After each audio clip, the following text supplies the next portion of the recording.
seulement.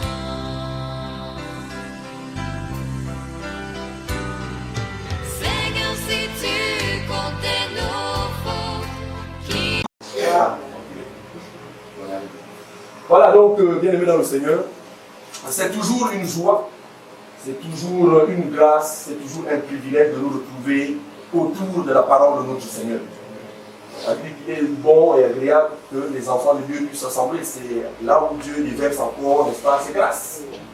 Voilà, donc vraiment, pour nous, c'est un privilège de nous retrouver toujours comme ça. Donc nous voulons nous encourager tous ici à vraiment trouver du plaisir dans le fait de s'assembler autour de la vraie parole, autour, n'est-ce pas, du cadavre. La Bible dit que là où est le cadavre, là aussi s'assembleront les aigles. Vraiment, chers frères et sœurs, nous voulons tous nous encourager ici à avoir toujours cette envie, cette soif vraiment de toujours manger la parole de Dieu. Parce que la parole de Dieu est une nourriture.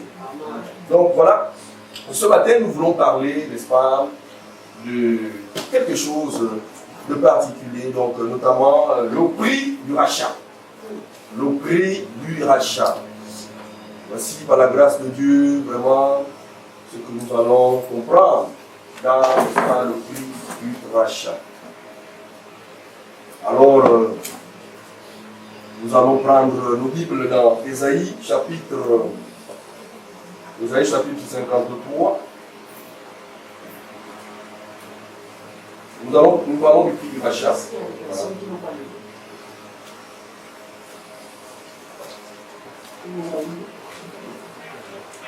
Le prix du rachat. Ésaïe chapitre 53. À partir du verset 4. Ésaïe chapitre 53, verset 4. Ésaïe chapitre 53. Excusez-moi. Je voudrais que nous lisons ensemble ces passages. Donc, Ésaïe chapitre 53, à partir du verset 4, nous allons lire jusqu'au verset 7. Voilà, jusqu'au verset 7. Donc, nous allons nous lever, pour ceux qui peuvent bien se lever. Maintenant, pour ceux qui sont malades, qui ne peuvent pas se lever, vraiment, ne vous dérangez pas. Voilà, pour ceux qui peuvent se lever. Ésaïe chapitre 53, à partir du verset 4 jusqu'à 7. Voilà, donc c'est la page 731, pour ceux qui ont 8 secondes. Voilà, 3, 2, 1, c'est parti.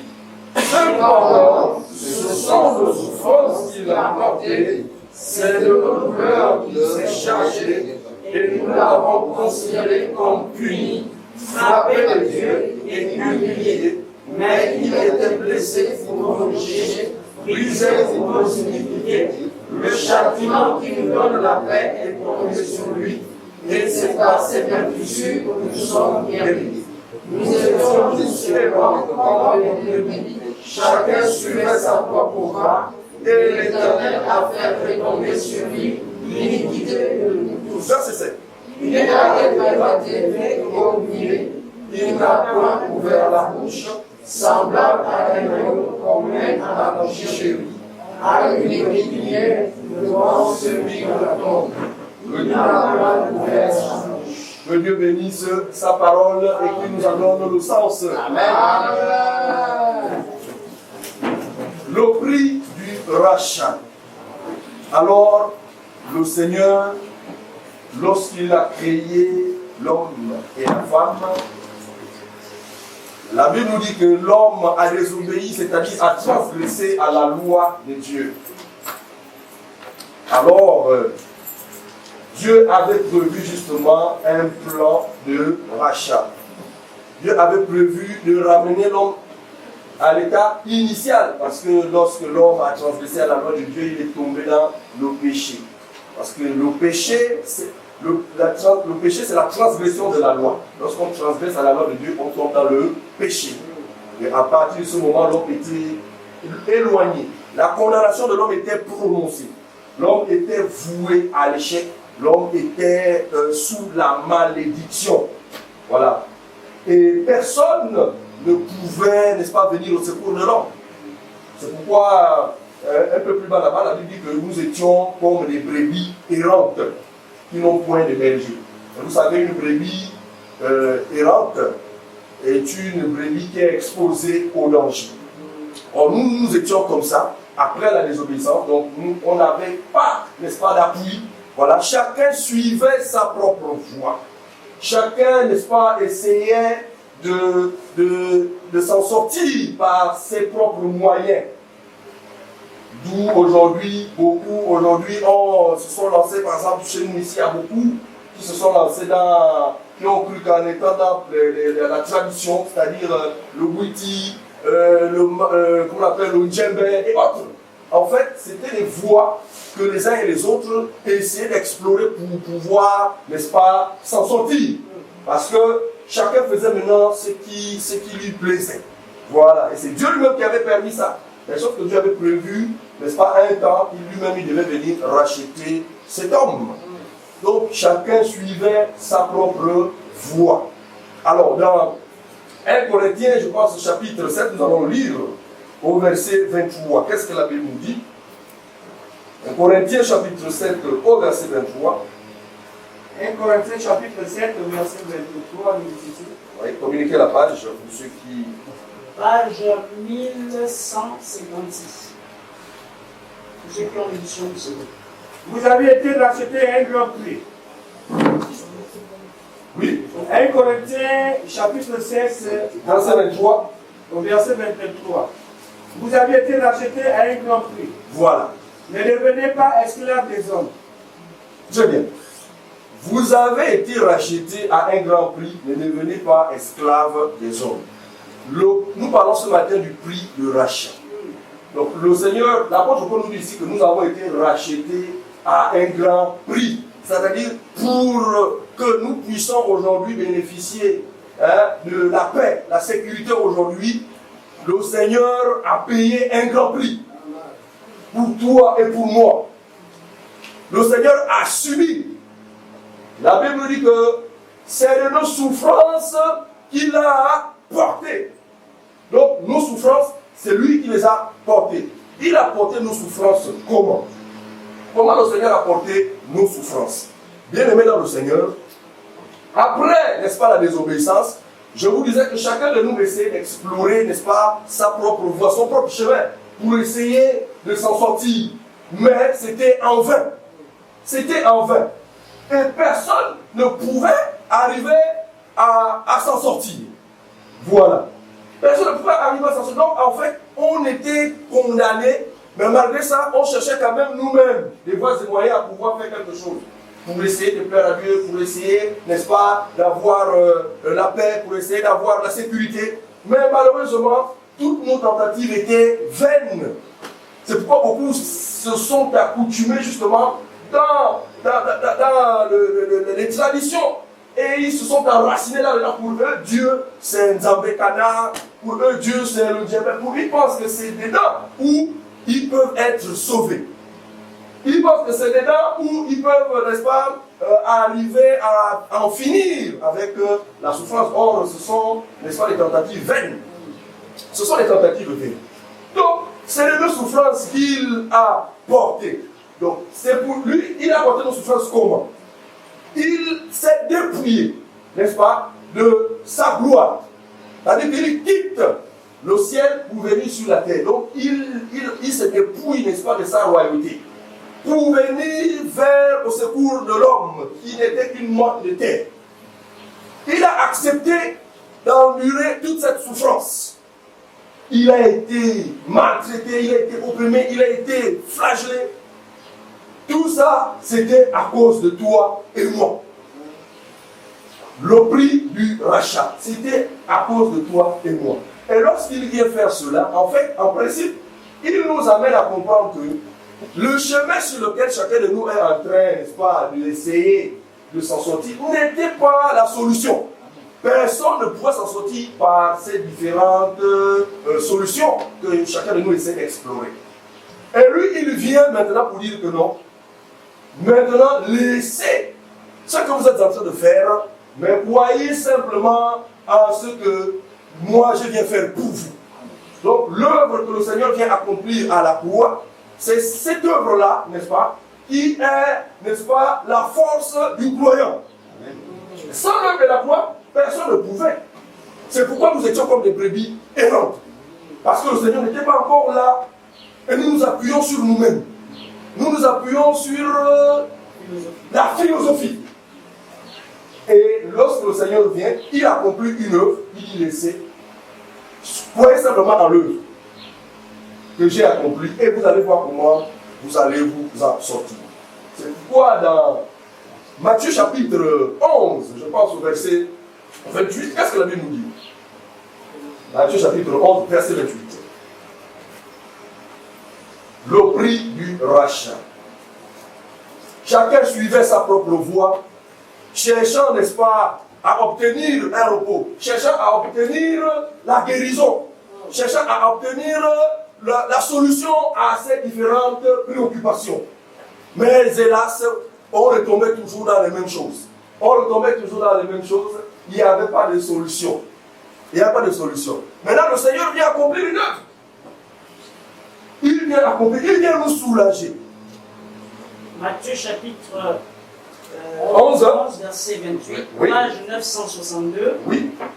Venez à moi, vous tous qui êtes fatigués et chargés, et je vous donnerai du repos. Venez à moi, vous tous qui êtes fatigués et chargés, je vous donnerai du repos.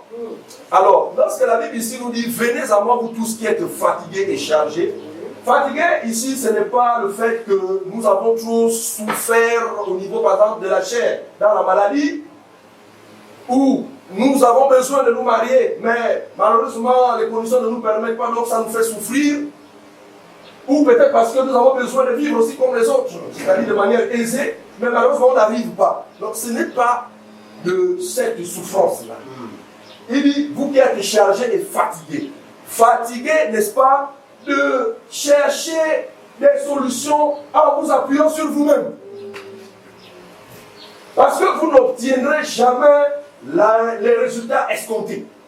Celui qui s'appuie sur lui-même ne pourra jamais avoir un bon résultat. C'est pourquoi il dit, venez à moi, vous tous qui êtes fatigués et chargés. Vous tous qui êtes fatigués et chargés. Vous qui êtes encore asservis, vous qui vous appuyez encore sur vous-même. Vous recherchez la justification par vous-même, en croyant que le fait de bien vous comporter, le fait de faire les efforts, pourra vous justifier, pourra, n'est-ce pas, vous sanctifier. Il dit, ce n'est pas de cela. Venez à moi. C'est-à-dire que laissez ça, mais croyez simplement en moi, en l'œuvre que j'ai accomplie à la croix. Donc l'évangile de la bonne nouvelle de Jésus, qu'il a emmené. Il est venu pour nous donner le salut. Parce que nous étions morts. Amen. Amen. Vous savez, lorsque nous ne sommes plus en contact ou en communion avec le Seigneur, on est mort. Adam et Ève, lorsque Adam a désobéi à la parole de Dieu, voyez-vous, la Bible dit qu'il ne pouvait plus voir Dieu. Ça veut dire, avant qu'il ne désobéisse, il était mutuellement en communion avec Dieu. Alors le fait de désobéir, de transgresser à la loi de Dieu a amené Adam justement à la chute, donc à la mort. Donc lorsque nous ne sommes plus en communion avec Dieu, nous sommes morts. Quoique vivants physiquement, quoique marchant, mais nous demeurons des morts. Nous demeurons des morts. Donc c'est pourquoi, étant morts, nous avons besoin que le Seigneur vienne nous donner quoi? Sa vie. Il vient nous donner sa vie. Mais il nous donne sa vie comment? C'est en passant justement par des souffrances. C'est en passant par des souffrances. Prenons nos Bibles dans Romains chapitre 4 au verset 8. Romains chapitre 4 au verset 8. Nous étions morts, étrangers à Dieu. Nous ne connaissons pas Dieu. Chacun de nous adorait son propre Dieu. C'était une forme d'esclavagisme à laquelle nous étions soumis. Nous étions asservis par ces choses-là. Comme les Juifs aussi étaient asservis par la loi. Nous aussi nous étions asservis par nos coutumes. Chacun cherchait Dieu à tâtonnant. Oui, frère. Romains chapitre 4 à son verset 8, Oui. page 1136. Oui. Heureux l'homme à qui le Seigneur n'impute pas son péché. Non. Pour le Romain, prends plutôt Galates. Galates 4, verset 8. Galates 4, Oui. verset 8. Voilà. Autrefois, ne connaissant pas Dieu, Autrefois, ne connaissant pas Dieu, vous serviez des dieux qui ne le sont pas de leur nature. Amen. Donc, autrefois, on ne connaissait pas Dieu, mais nous servions quoi? Des dieux qui n'étaient pas de leur nature. C'est quoi les dieux qui n'étaient pas de leur nature? C'est le Misoko, comment on appelle le Mabanji, ce que vous connaissez là. Le rite traditionnel. C'était des dieux pour nous. Et pour nous, vous savez, lorsque nous pensons que ceci est un Dieu pour nous, nous mettons toute notre confiance là-dedans. Nous pensons que ce Dieu-là vraiment va nous protéger et va faire en sorte que nous puissions avoir une vie aisée. Donc nous étions asservis, étrangers à la vie de Dieu. Mais Jésus-Christ a payé le prix fort pour toi et pour moi. N'est-ce pas, en supportant toutes ces épreuves, la souffrance qu'il a endurée, chers frères et sœurs. Il dit que c'est nos souffrances qu'il a portées. Il a porté nos souffrances. Mais aujourd'hui, est-ce que ça veut dire que les souffrances que le Seigneur a portées pour nous, nous aujourd'hui, nous aussi devons porter ces souffrances? Nous disons oui. Mais comment? Par la foi en la personne de Jésus. C'est-à-dire, lorsque nous croyons en Jésus, l'œuvre de Jésus se manifeste dans nos vies. Par conséquent, nous aussi, nous subissons, n'est-ce pas, la souffrance de Christ en nous. Amen. Amen. Nous subissons la souffrance de Christ en nous. Prenons nos Bibles dans Matthieu chapitre 11, verset 12. Nous subissons aussi, n'est-ce pas, les souffrances de Christ dans nos vies. Parce qu'en fait, nous faisons fi à nous-mêmes. Et nous comptions rien que sur la grâce de Dieu. Nous comptions seulement sur la personne de Jésus. Nous ne nous appuyons plus sur nous. Nous ne cherchons pas à sortir, n'est-ce pas, de la souffrance par nos propres efforts. Mais nous nous appuyons sur la personne de Jésus. Oui, Matthieu chapitre 11, verset 12. Matthieu 11, oui. à son verset 12. Oui. Il a dit, depuis le temps de Jean-Baptiste jusqu'à présent, le royaume de ciel est forcé et ce sont les violents qui s'en emparent. Depuis le temps de Jean-Baptiste jusqu'à présent, le royaume des cieux est forcé et ce sont les violents qui s'en emparent. Vous voyez, ici, beaucoup de faux ministres, quand ils ont pris ce passage, ils disent que depuis le temps de Jean-Baptiste, le royaume des cieux est forcé, ce sont les violents. Ça veut dire quoi? Ça veut dire qu'il faut que chacun de nous fasse la violence pour entrer dans le royaume. C'est-à-dire que vraiment, il faut que nous fassions des efforts. On ne doit plus faire comme ça, on ne doit plus faire ceci, nous ne devons plus faire parce que le royaume des cieux est forcé. Non, ce n'est pas ça. Nous avons dit qu'on ne peut pas être justifié par rapport à nos propres œuvres. La vie chrétienne, ce n'est pas une vie, n'est-ce pas, des règles ou des restrictions. Nous parlons bien de vie. Donc c'est une vie qui est manifeste dans un individu, mais qui a son impact de manière extérieure. Parce que nous avons reçu cette vie-là. Donc, et la Bible dit quoi? Nous sommes conduits par le Saint-Esprit. C'est le Saint-Esprit qui nous conduit. Alors celui qui nous conduit, il est toujours devant. Nous sommes derrière. Tout ce que là où le Saint-Esprit nous amène, nous aussi, nous y allons. Nous ne devons pas nous opposer. Donc depuis, n'est-ce pas, le temps de Jean-Baptiste, le royaume des cieux est forcé et c'est les violents qui s'en emparent. En fait, les violents ici, ce sont ceux qui croient, n'est-ce pas, à l'évangile unique, à l'œuvre que Jésus-Christ a accomplie à la croix. Ce sont que les violents. Amen. Parce que c'est tellement simple que beaucoup aujourd'hui se disent, ah c'est vrai, vous savez, il y a beaucoup de gens qui disent, oui, moi je crois, le Seigneur Jésus est venu mourir pour moi. Il le dit simplement comme ça, mais en fait il ne réalise pas la quintessence même de l'œuvre de la croix. Amen. Il le dit simplement pour dire, parce que réaliser l'œuvre de la croix, c'est-à-dire que c'est faire fi de tout ce sur quoi tu t'appuies, c'est cela, réaliser l'œuvre de la croix. C'est-à-dire que pour toi, en fait, en principe, il n'y a rien que cette œuvre-là qui est vraiment l'œuvre qui vient apporter quelque chose de nouveau dans ta vie.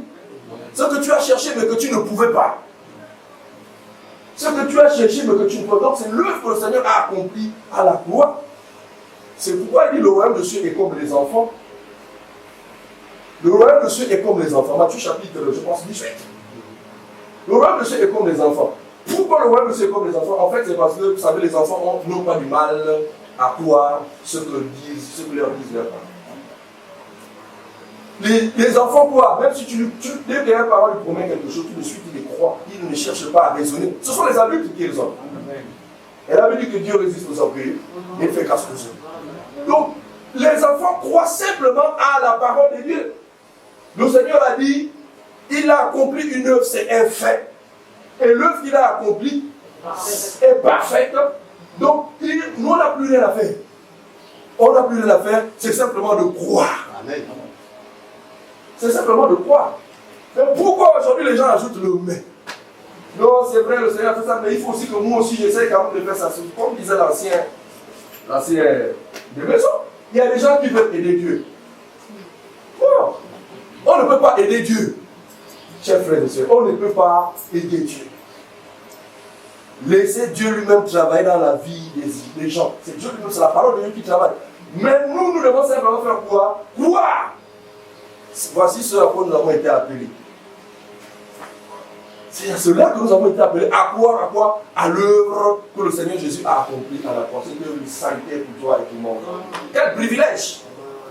Quel privilège! Il a quitté, n'est-ce pas, le ciel. Il s'est dépouillé de sa gloire. Pour toi et pour moi. Mais il pouvait ne pas venir. Mais s'il est venu, c'est par rapport à l'amour qu'il a pour nous. C'est par rapport à l'amour, c'est pas parce que nous sommes des personnes bien ou quoi, non. C'est simplement parce qu'il a l'amour pour nous. La Bible dit, je pense dans Corinthiens là-bas, qu'il s'est fait pauvre afin que nous nous enrichissions, pour que nous soyons riches. Mais il s'est fait pauvre pour que nous soyons riches. Beaucoup j'abuse ce passage disant que non, le chrétien maintenant doit être riche sur le plan charnel. C'est-à-dire qu'il faut maintenant faire des mécanismes pour pouvoir avoir des richesses charnelles, s'enrichir, avoir des maisons, des mégachocs et autres. C'est une erreur. Ce n'est pas de cette richesse-là. Il s'est fait pauvre pour que nous nous enrichissons parce qu'en fait, lui, quand il se dépouille de sa voix, il s'est fait pauvre. Et quand il vient subir tout le châtiment, n'est-ce pas, qu'il a subi là pour toi et pour moi, voyez-vous, l'homme que lui a créé avec ses propres mains, il a accepté d'être maltraité par cet homme, voilà, sa pauvreté, qui nous enrichit. En fait, c'est la vie qu'il nous vient nous communiquer, c'est ça la richesse. Donc la vie de Dieu en nous est une richesse. Amen.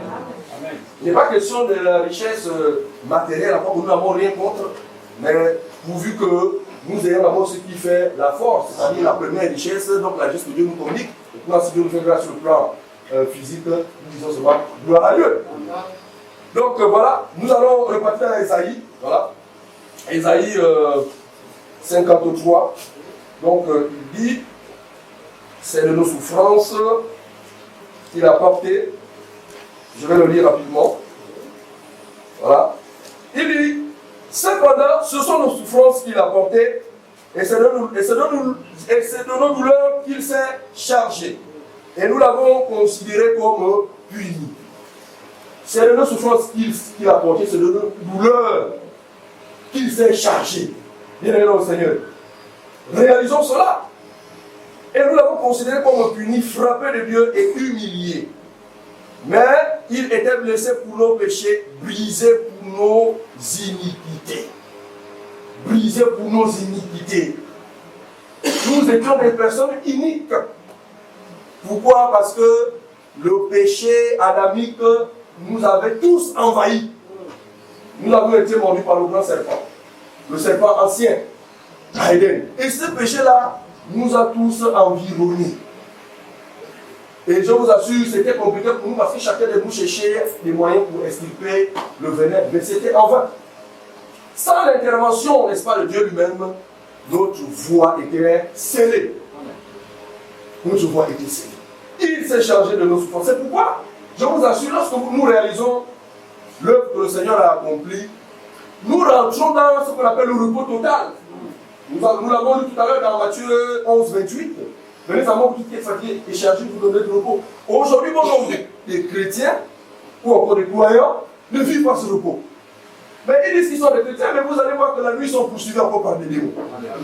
Mais c'est quel genre de chrétiens? Nous comprenons qu'en fait, ils n'ont pas cru, ils ne croient pas, n'est-ce pas, à l'œuvre que Jésus-Christ a accompli à la croix.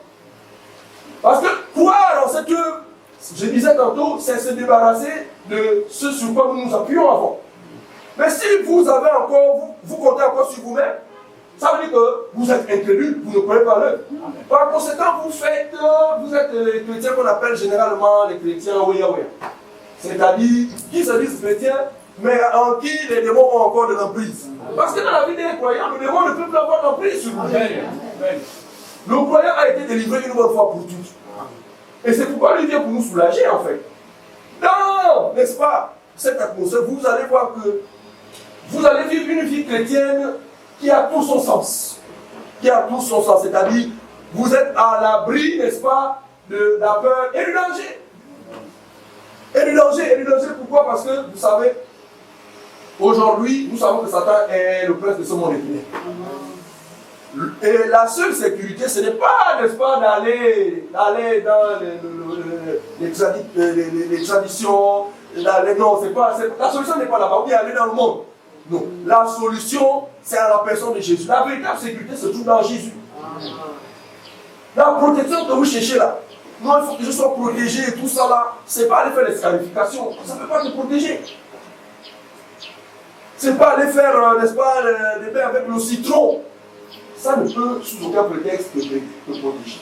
La protection véritable se trouve dans la personne du Seigneur Jésus-Christ. C'est lui qui nous protège. Où que nous soyons, nous jouissons, je vous assure, d'une sécurité qui ne dit pas son nom. Et par conséquent, nous sommes libres. Nous sommes libres. Jean chapitre 8, au verset 32. Il dit, vous connaissez la vérité vous affranchira. Affranchir, ça veut dire que nous sommes libres. En fait, nous sommes libres. Parce qu'au départ, nous étions dans une prison. Nous étions, lorsqu'on est dans une prison, c'est la condamnation. La condamnation, c'est la mort.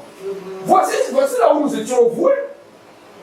Mais il dit, vous connaîtrez la vérité, et la vérité vous affranchira. Donc la vérité va vous faire sortir du cachot. La vérité vous fait sortir de la prison. C'est la vérité qui vous rend libre. Ce n'est pas s'appuyer sur soi-même. Ce n'est pas chercher du secours en Égypte, mais chercher le secours dans la personne de notre Seigneur Jésus. C'est là où nous jouissons de la réelle liberté. Ici, le Fils vous affranchit, vous serez réellement libre. Donc, il y a une réelle liberté.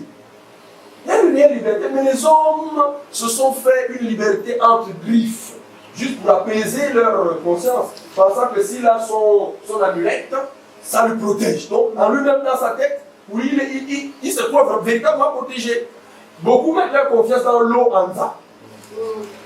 S'il n'y a pas l'eau Anza, le cœur bat tous les jours, il est dans l'angoisse, et du coup, il est comme en insécurité. Donc, pour lui, la sécurité se retrouve dans l'eau. Vous voyez? Or, la sécurité n'est pas dans l'eau, mais la sécurité est dans la parole de Dieu. Amen. La sécurité se retrouve dans la parole de Dieu. C'est de nos souffrances qu'il s'est chargé. Nous aussi, nous continuons dans cet élan. C'est pourquoi nous n'avons pas d'autre choix, chers frères, c'est de vous présenter l'évangile. L'évangile, c'est quoi? L'évangile, c'est de comprendre l'œuvre que Jésus-Christ a accomplie à la croix pour cœur. Quels sont les bienfaits? Qu'est-ce que ça nous a apporté? Parce que si on n'est pas exposé à cet évangile, je vous assure, notre foi on aura une foi vaine, une foi erronée. La Bible dit que la foi vient de ce qu'on entend. Romains chapitre 10, verset 17. Et ce qu'on entend vient de la parole de Christ. Amen. Mais si notre foi est basée sur autre chose, comment notre foi va-t-elle être efficace? Aujourd'hui, nous sommes exposés à une multitude d'évangiles. Qui va accepter Jésus? Les mains se lèvent. Mais lorsque nous amenons ça dans l'urine et le tourisme, la Bible rejette ça, parce que ça n'a jamais existé. C'est un faux évangile. Cet évangile-là ne peut pas t'amener, n'est-ce pas, à bénéficier de la réelle liberté. Cet évangile ne peut pas t'amener à être affranchi.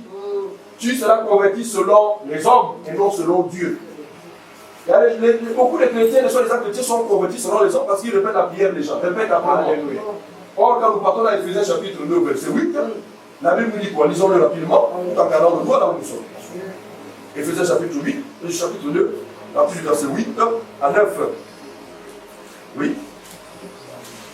Éphésiens chapitre 2, Oui. à partir du verset. Par le moyen de la foi. Par le moyen de la foi. Et cela ne vient pas de vous, c'est le don de Dieu. Cela ne vient pas de vous, c'est le don de Dieu.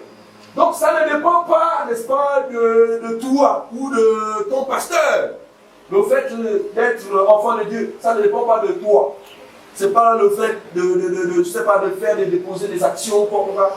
Non, ça ne dépend pas de toi, mais c'est le don de Dieu. Donc c'est une grâce. Et la grâce, c'est quoi? C'est un cadeau immérité. C'est la faveur imméritée. Personne ne nous le mérite. Mais quand on va vous dire qu'il va accepter Jésus, nous comprenons tout de suite que ça émane des hommes. Et ça, là, Dieu n'est pas là-dedans. Par conséquent, un tel évangile ne peut t'amener à être affranchi. Et pour vous, vous allez vous dire que vous êtes des chrétiens, mais bizarrement, je vous assure, lorsque vous voyez les cafards, vous allez avoir peur. Vous allez commencer à jeter le feu. Vous allez commencer à un rapace, vous jetez le feu, vous paniquez, vous êtes dans l'angoisse. Vous jetez le feu n'importe comment aux gens. C'est parce que l'évangile qui vous a été présenté n'est pas l'évangile de la bonne nouvelle de Jésus. L'évangile de la bonne nouvelle de Jésus vous amène simplement à faire corps avec la personne de Jésus. À faire corps avec la personne de Jésus. Parce que si l'homme en lui-même, comme disait l'ancien, n'est rien du tout, ce qui fait dans la vie de l'homme la particularité, mais ce qui fait la grandeur dans la vie d'un homme, c'est le fait d'avoir Christ en soi. Quand on a Christ en soi, je vous assure, même celui qui est considéré comme étant le plus grand marabout, lorsqu'il vous regarde, en fait, il n'a aucun pouvoir sur vous. Vous êtes, vous savez sur quoi vous appuyez? Sur la personne de Jésus. Sur la personne de Jésus. Et nous enseignons toujours que, chers frères et sœurs, c'est vrai qu'avant d'être exposé à l'évangile véritable, certainement, vous avez parcouru des endroits. Mais, je vous assure, par rapport à tout ce que vous avez écouté, qui ne relève pas de la parole de Dieu, mais lorsque vous êtes maintenant au contact de l'évangile unique, l'évangile de la bonne nouvelle oriente les gens vers la personne de Jésus. C'est pourquoi nous n'allons jamais vous dire, écoutez, vous savez, venez vers nous, nous allons faire le boulot. Non. Dès que vous comprenez comme ça, prenez vos gens beaucoup fuir. Parce que l'évangile de la bonne nouvelle ne s'approprie pas la gloire qui revient à notre Seigneur. Nous remettons la gloire, n'est-ce pas, à la personne du Seigneur Jésus. Donc tu peux être confronté à des maladies ou quoi que ce soit, bien évidemment le Seigneur, il dit, c'est passé, mais tu es sûr que nous avons été guéris. Le châtiment qui nous donne la paix est retombé sur lui. Donc le châtiment qui nous donne la paix est retombé sur la personne de Jésus. Aujourd'hui, nous avons déjà la paix avec Dieu. Parce que, autrefois, nous n'étions pas en paix. C'était compliqué pour nous. Mais en Christ, nous avons la paix avec Dieu. Alléluia. Donc, chers frères et sœurs, ayant cette paix, nous avons une totale confiance. Mais vous allez remarquer que nous allons forcément avoir des problèmes au niveau de la chair. Au niveau de la chair, ça veut dire que pendant que nous vivons, on va être exposé à des difficultés dans la vie quotidienne. Toujours. Ça, c'est une évidence. Donc, les thèmes ou encore les dénominations comme quoi arrêter de souffrir, ça ne vient pas de Dieu. Parce que tant que nous vivons sur cette terre, nous allons toujours souffrir dans la chair. Ça, c'est une évidence. C'est une évidence. Arrêter de souffrir. Non. Nous allons toujours souffrir tant que nous vivons ici, sur la terre. Mais sauf que nous avons déjà la paix avec Dieu. Peu importe la souffrance dans laquelle nous pouvons traverser, c'est ça l'avantage. Les souffrances sont là, mais ce qui nous donne la garantie, ce qui nous donne la stabilité, c'est parce que nous avons la paix avec Dieu. Pour nous, nous croyons que même étant, n'est-ce pas, dans ces souffrances, nous allons, n'est-ce pas, surmonter toutes ces souffrances. Nous allons les surmonter. Amen. Prenons nos Bibles dans... Voilà, nous allons prendre Jean. Jean chapitre 3.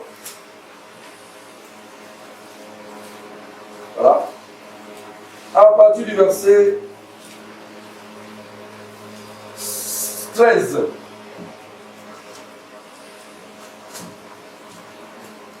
Prenez Jean 3, 36. Jean chapitre 3, verset 36. Jean chapitre 3, verset 36. Celui qui a la page peut le lire rapidement. Verset 36. Celui qui croit au Fils a la vie éternelle. Celui qui ne croit pas au Fils ne verra point la vie, mais la colère de Dieu demeure en sur lui. Très bien. Celui qui croit au Fils a la vie éternelle. Celui qui ne croit pas verra la colère de Dieu sur lui. Mais croire au Fils, c'est quoi? Mais c'est croire à son évangile. C'est croire à la parole, n'est-ce pas? De vérité. À l'œuvre que Jésus a manifestée à la croix. Donc, nous disions que nous étions morts. Et lorsque nous croyons au Fils, nous avons la vie éternelle. Nous avons la vie éternelle, bien aimé dans le Seigneur. Celui qui croit au Fils a la vie éternelle. Celui qui ne croit pas au Fils ne verra pas la vie éternelle, mais la colère de Dieu. Donc, les incrédules. Aujourd'hui, beaucoup ne croient plus à la simplicité de l'évangile. Pour croire, il faut amener les supports. Là, les gens sont prêts à croire. Depuis que nous ne parlons que d'une personne, c'est la personne de Jésus. Je ne m'exhibe pas, je ne parle pas d'un homme, mais je parle de Christ. Tu vois, les gens n'aiment pas trop ça. Les gens aiment lorsque nous parlons des choses qui sont rattachées à leurs besoins. Parce qu'ils ont des besoins. Donc les gens ont des besoins. Des besoins, n'est-ce pas, au niveau de la chair. Voilà. C'est inévitable. Donc à partir du moment où on ne parle pas de ces choses, vous voyez, les gens ne prennent pas plaisir à ça. C'est pourquoi je crois dans 1 Timothée chapitre 4 là-bas, la Bible dit que dans les derniers jours, les gens auront la démangeaison d'entendre des paroles agréables. Et du coup, ces faux profitent justement de ça. Pour faire quoi? Pour, n'est-ce pas, asservir les gens. Pour vous asservir. Parce qu'ils vont dire les choses que vos oreilles aiment écouter. Voilà pourquoi ils font le plein. Je vous assure, si seulement ici, nous commençons à prêcher ce que les gens aiment, vous allez voir, les gens vont s'asseoir sur le dehors là-bas. Sous le soleil. Hein. Parce que ça plaît, n'est-ce pas, à leurs oreilles. Ah, depuis là, on ne fait que parler de les choses du royaume. Les choses de l'esprit. Les choses de l'esprit. Il avait dit quoi? Il a, c'est par ces vertus que nous sommes guéris. Non. Quand il dit c'est par ces vertus que nous sommes guéris, ça veut dire qu'effectivement nous étions malades. Nous étions malades. Mais la maladie que nous avons n'a rien à voir avec l'AVC, ou le sida, ou la tuberculose, ou la tension. Nous étions effectivement malades. Mais la maladie que nous avons, c'est quoi? C'est la maladie du péché que nous avons hérité au commencement. Donc c'est le fait, donc c'est par les vertus du Seigneur que nous sommes guéris. Nous avons été guéris de la mort, du péché et de la mort. Nous avons été guéris du péché et de la mort. Mais regardez les faux aujourd'hui. Quand ils prennent ce passage, c'est pour dire non, vous savez, c'est par ces vertus que nous sommes guéris. Donc si tu es malade, on va prier pour toi et puis tu seras. Non, vous savez, nous disons, nous prions pour les gens. Et le Seigneur fait grâce. Amen. Parce que c'est la guérison émane de Dieu. Donc nous prions, si tu es malade, on va prier pour toi. Au nom de Jésus, tu vas guérir. Amen. Mais le problème, c'est que nous ne faisons pas une fixation sur ça. Parce que nous croyons que c'est normal pour les enfants de Dieu. La Bible dit dans Marc chapitre 16, à partir du 1er verset, voici les miracles qui accompagneront ceux qui auront cru. Donc nous croyons à la parole et nous croyons que c'est normal qu'ils puissent avoir des résultats. Amen. Ce n'est pas pour nous un sujet de gloire. Mais nous savons simplement que c'est normal pour le croyant. Tous les jours que Dieu fait, nous voyons les miracles ici. Mais nous, on ne va pas prendre la caméra pour dire viens témoigner. Ce que Dieu a fait pour toi. Dis que non, le frère Clément a fait comme ça, il a prié pour moi et puis il a fait, il a fait. Non. Ça, c'est la mystification. Voilà. C'est simplement pour vous attirer, c'est la part. Pour mieux vous asservir. Pour mieux vous asservir. Ça n'a rien à voir avec ça. chers frères et sœurs dans le Seigneur. C'est par ces meurtrissures que nous avons été guéris. Alléluia. Guéris de la maladie du péché que toi et moi, nous avions. Parce que tu peux être guéri, chers frères et sœurs, du sida ou de l'AVC. Mais cela ne veut pas dire que tu es guéri de la véritable maladie. Parce qu'il y a la véritable maladie, c'est la maladie du péché. Parce que quoi que tu sois guéri du sida, si tu n'es pas guéri à l'intérieur, je vous assure, tu es toujours malade. Et nous avons affaire à beaucoup de malades qui pensent que lorsqu'il a obtenu, n'est-ce pas, la guérison charnelle, donc il est guéri. Oh, lui, il est toujours malade. Pourquoi? Parce que simplement, il s'appuie sur lui-même, il rejette l'évangile de la bonne nouvelle de Jésus, qui est censé venir le guérir. Qui est censé venir le guérir. Éphésiens chapitre 1, verset 13. En lui, après avoir entendu la parole de vérité, l'évangile du salut, et que nous croyons, la Bible dit nous sommes scellés du Saint-Esprit. Lorsqu'on est scellé du Saint-Esprit, bien aimé dans le Seigneur, c'est ça la marque. C'est la marque du salut. Ça veut dire que nous avons reçu le sceau, c'est le cachet, c'est le tampon. Père éternel. Mais aujourd'hui, ayant reçu le sceau, cela veut dire que maintenant, tout ce que nous allons faire va être forcément, comment je dirais, va trouver forcément des solutions. Par exemple, parce qu'il y a un faux évangile qui circule aujourd'hui. Lorsque, venez, vous savez, si vous avez des soucis, venez à Jésus, Jésus va régler vos problèmes, Dieu va régler vos problèmes et tout. Et les gens, n'est-ce pas, courent. Pourquoi? Parce qu'ils ont effectivement des problèmes. Et ils veulent que les problèmes soient résolus. Donc, et quand ils viennent, voilà, on les présente un évangile. Un évangile qui va simplement les ramener où? Bien aimé dans le Seigneur, qui va les ramener, n'est-ce pas, à mettre leur confiance en la chair, parce qu'ils ont des problèmes au niveau de la chair. Ils veulent trouver des solutions au niveau de la chair. C'est un faux évangile. C'est un évangile qui ne peut pas amener l'homme à la perfection. Amen. Et c'est ça qu'il prêche aujourd'hui. C'est ce qu'il vous prêche. Donc faites attention, chers frères et sœurs. Faites très attention avec ces loups aujourd'hui qui vous présentent, n'est-ce pas, les choses que vous voulez écouter là. Mais nous ne vous présenterons jamais ces choses. La délivrance véritable se trouve bien que dans la parole de Dieu. Amen. Amen. Et non dans les supports. Laissez les supports, mais attachez-vous à la personne de Jésus. C'est lui qui a porté nos souffrances et c'est grâce à lui aujourd'hui que nous sommes guéris. Le châtiment qui nous donne la paix est retombé sur lui. Nous étions voués à l'échec, nous étions prêts à être châtiés, mais la Bible dit que le châtiment qui nous donne la paix est retombé sur lui. C'est pourquoi nous sommes en paix. Il dit: je vous donne ma paix. Je ne vous donne pas comme le monde nous donne. Parce que la paix du monde là, qu'on voit là, mais il y a des gens qui ne sont pas en paix. Il y a des gens qui ne sont pas en paix. Tu peux tout avoir. Mais quand il n'y a pas la paix ici là, je vous assure, c'est compliqué. C'est compliqué. Voilà, donc nous avons fini avec Jean chapitre 3, verset 36. Voilà. Donc prenons Actes chapitre 13. Actes chapitre 13, verset 38. Actes chapitre 13, oui. Verset 38. Page 1110. Oui. Mais celui que Dieu a ressuscité, oui. Verset 37, oui. Mais celui que Dieu a ressuscité n'a pas vu la corruption.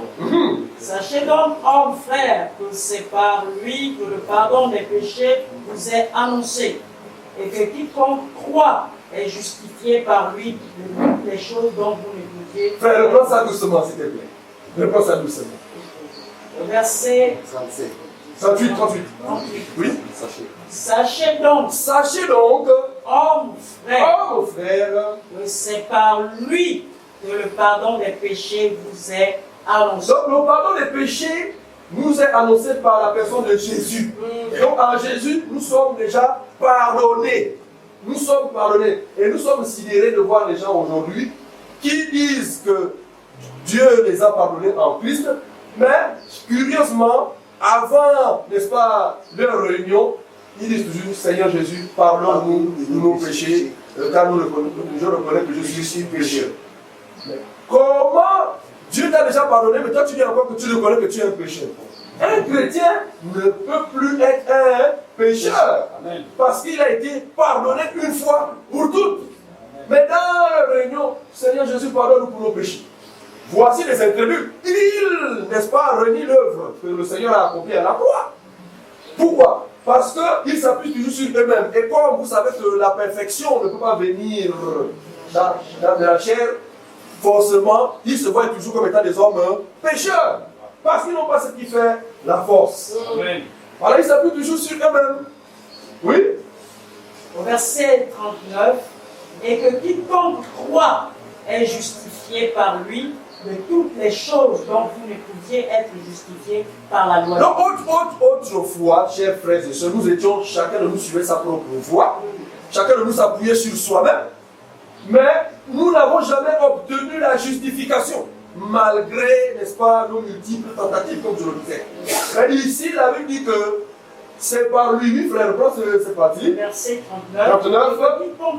Quiconque croit est justifié par lui de toutes les choses dont vous ne pouviez être justifié par la loi de Moïse. Très bien. Donc, quiconque croit.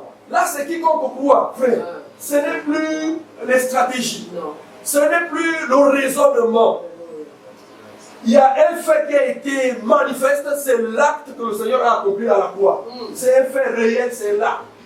Et il dit maintenant, quiconque croit seulement. Souvenez-vous d'un nombre, je pense, 21. Le serpent brûlant.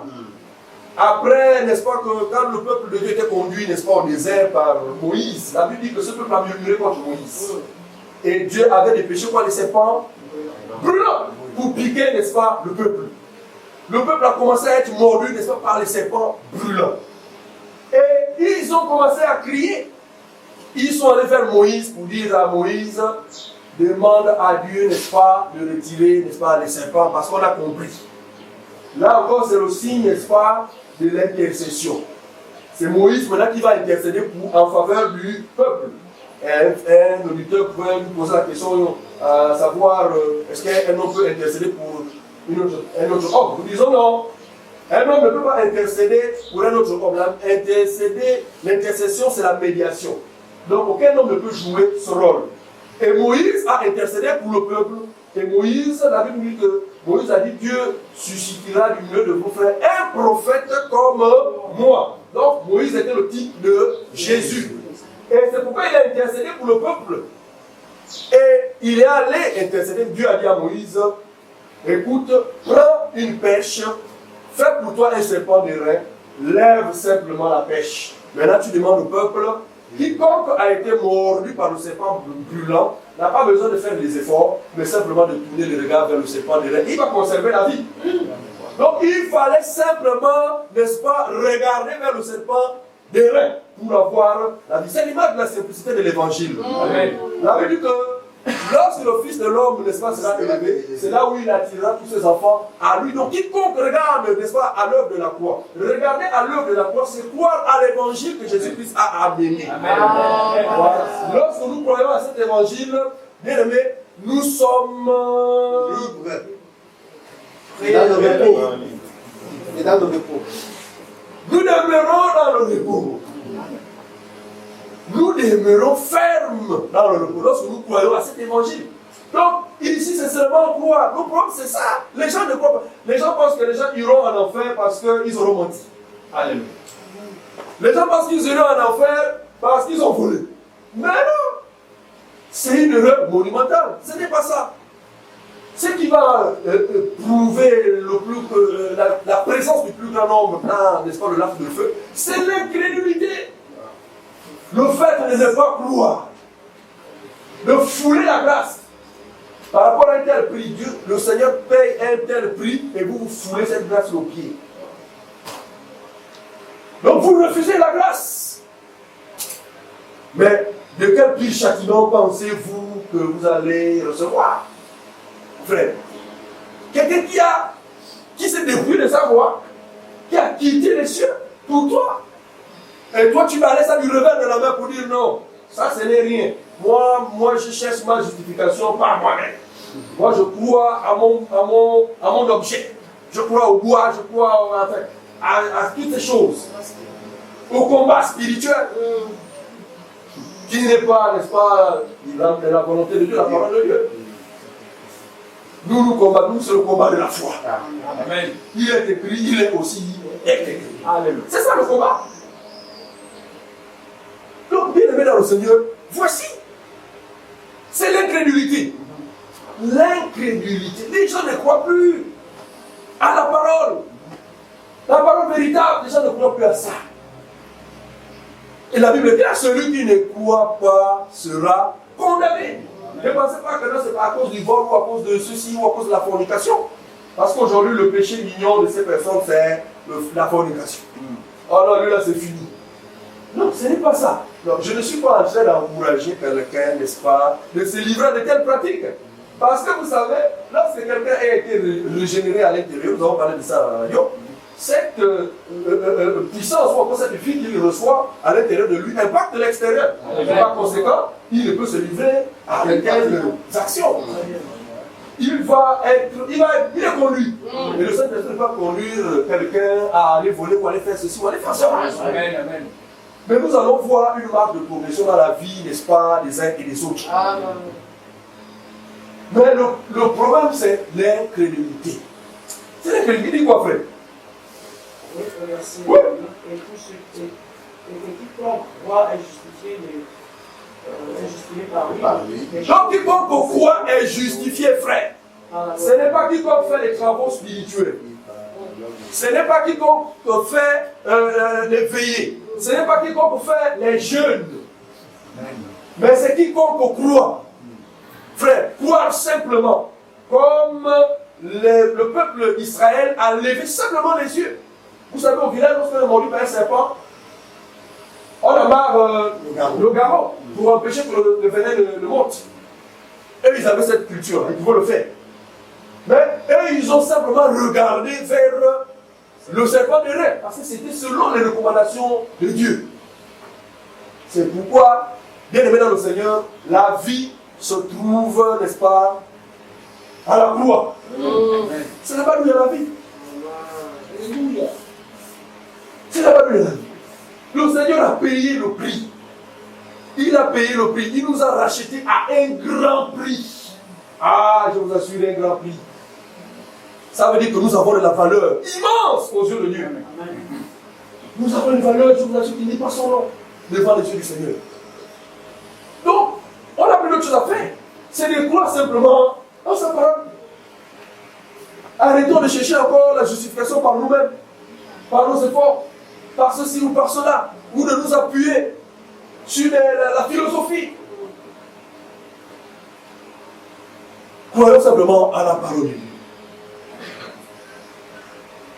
Le prix du rachat. Le Seigneur a payé un prix fort pour nous. C'est pour que nous ne vivons plus comme nous sommes en train de vivre aujourd'hui. Mais pour que nous vivons désormais pour lui. Dans Galates chapitre 2 au verset 20, il dit, si je vis, ce n'est plus moi qui vis. Amen. Mais c'est Christ qui vit en moi. Amen. Donc, nous vivons comme des personnes qui sont téléguidées, conduites par Dieu lui-même. Qu'est-ce que tu mets désormais en nous? Mais nous sommes un peu... nous posons des questions lorsque nous voyons que ceux qui se disent chrétiens, lorsqu'il arrive que cette personne est éprouvée, voilà, tout de suite la personne perd en intensité en ce qui concerne les choses de Dieu. Amen.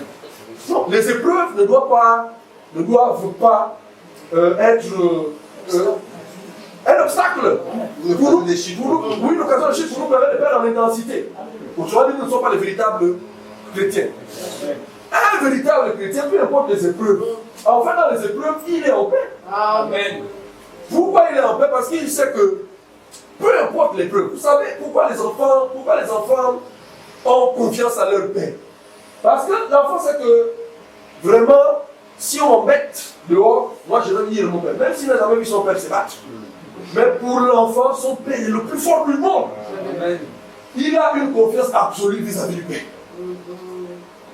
Donc c'est la même chose dans la vie du croyant. Le croyant, peu importe les épreuves, il sait qu'il a le roi des rois en lui. Et celui-ci, n'est-ce pas, est au contrôle de tout.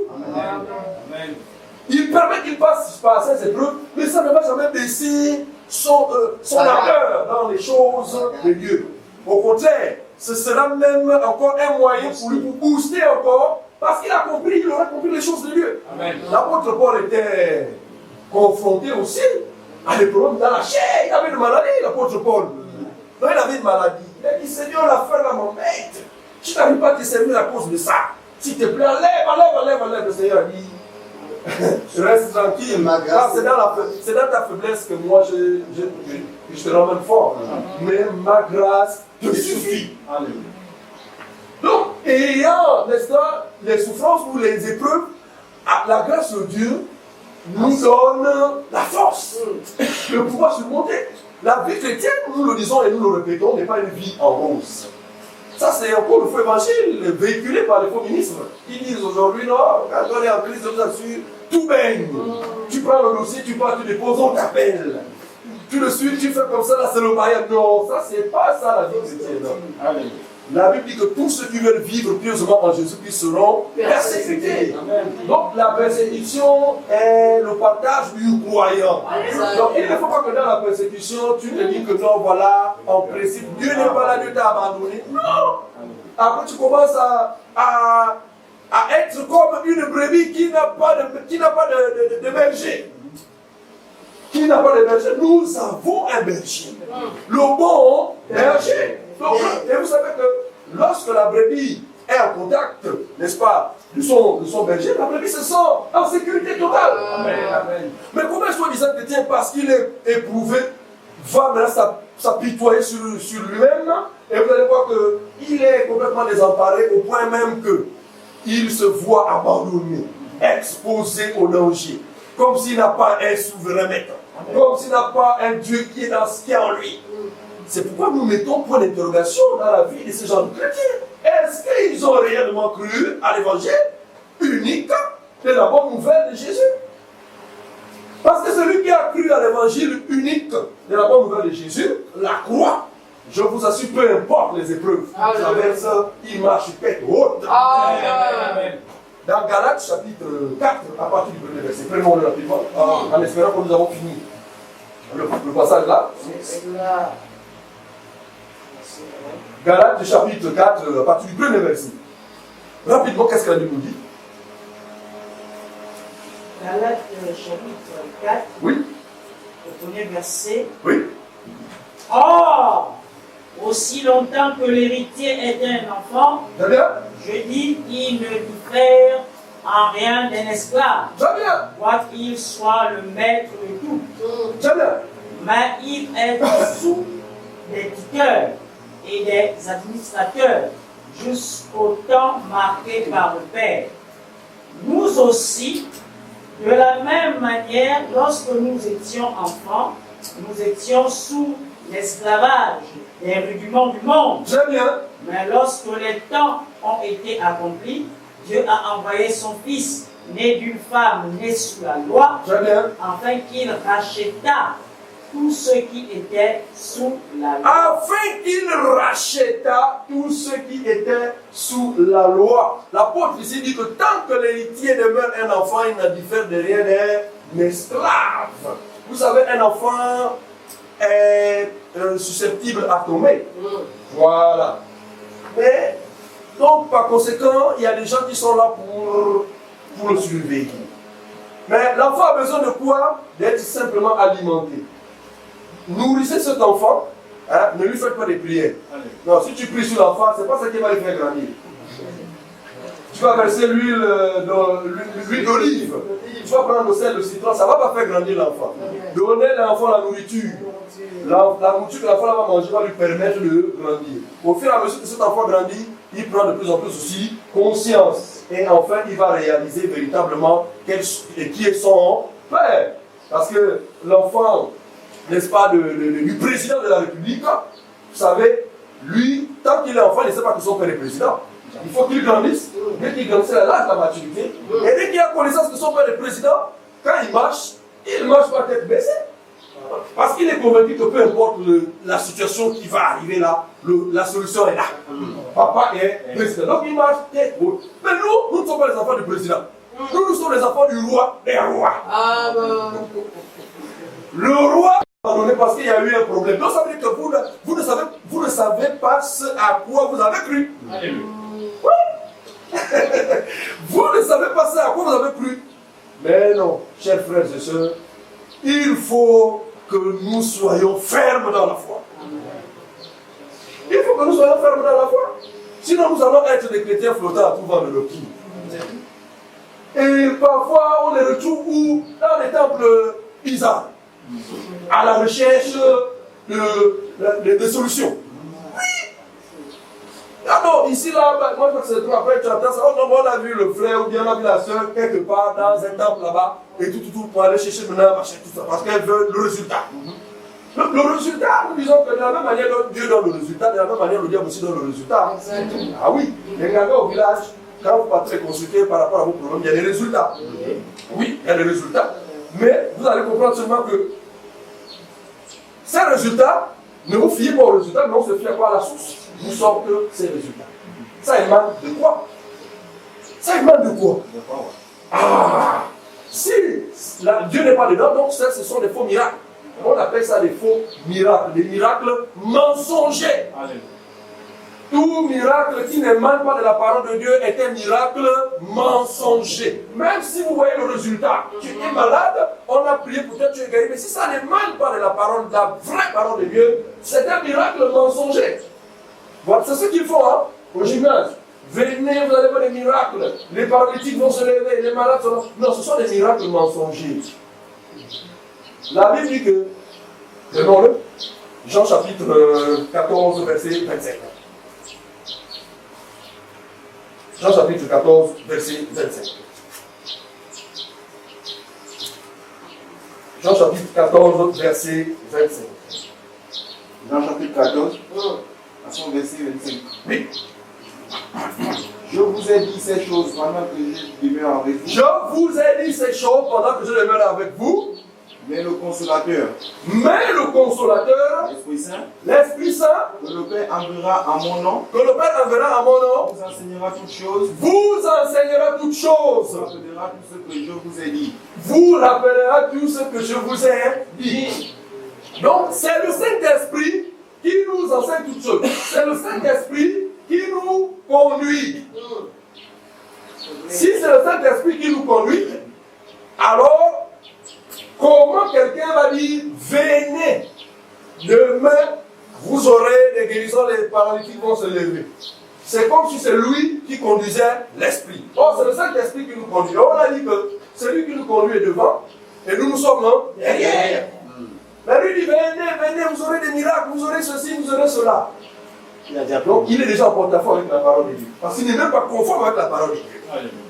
Et là-bas quand ils arrivent, vous voyez effectivement des gens qui sont venus malades, ils disent oh oui, je suis guéri, je suis guéri. Mais ça, ce sont des miracles mensongers parce que la base, ce n'est pas la parole de Dieu.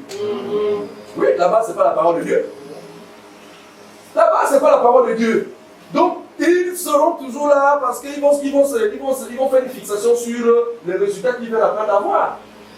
Mais ça ne sert à rien. À quoi sert-il un homme d'avoir tout ce qui est dans le monde à la fin s'il perd son âme?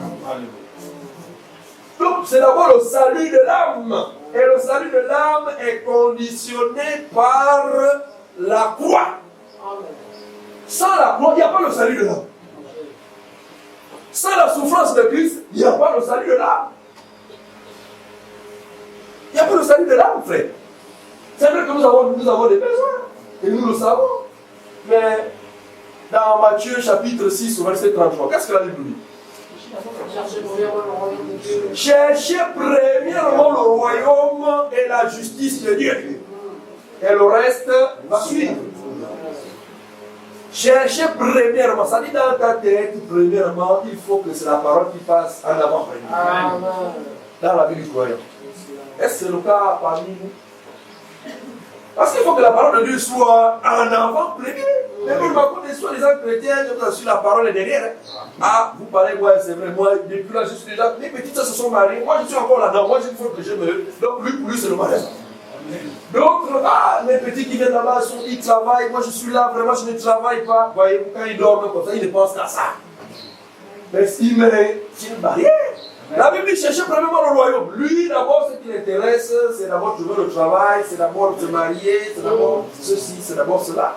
Mais tout cela, ce n'est pas mauvais. De se marier, on peut avoir le travail. Mais le problème, c'est est-ce que tu as d'abord le plus important? Parce que ça, là, ça va suivre.